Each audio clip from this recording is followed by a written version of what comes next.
भाइयों आज हम लोग मैच खेलने के लिए जा रहे हैं गांव से। देखिए और एक मेरा एक छोटा भाई है जो ये भी जा रहा है मेरे साथ में और यहाँ दुआरिया भी निकल चुका है लोग और दुआन के भी जा रहे हैं। ये मेरा मजा रहा अभी बहुत तेज में भाग रहा है। छाड़ा रुक रे, ओए बेबी रुको रुको बाबू रुको, हम ही चलेंगे। हमनी के 11 था एगो विकेट और है 3 लोग खड़ा बांसो हीरो बनता हूं। ए छाड़ा देख एक बार देख ले भाई, तनी तनी स्पेशल ह ब्यास एगो तनी गाना सुनाओ ना भैया।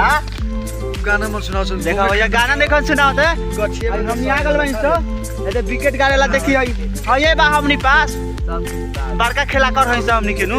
अभी 2-3 गो पीछे ही बा हमसे सरवा भगा देले बा हमनी के हमो बाने हयो बा ऐसा मोय मोय बा एगो देखी लोग तो हई एगो चल गल बा खेले खातिर। हां वो हाथ से भाई देखो भाई दो झगड़ा हो गया मैच में। आए पैक मार दिया पहले ये बनानी के झगड़ा हो गया था। ये हम वीडियो में बनानी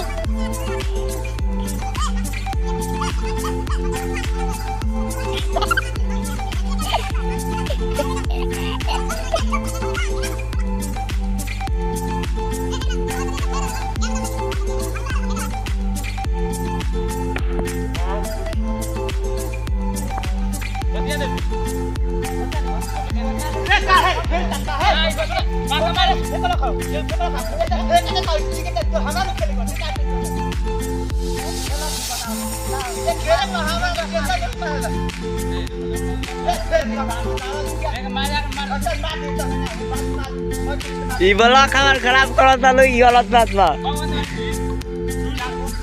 वे गेंदा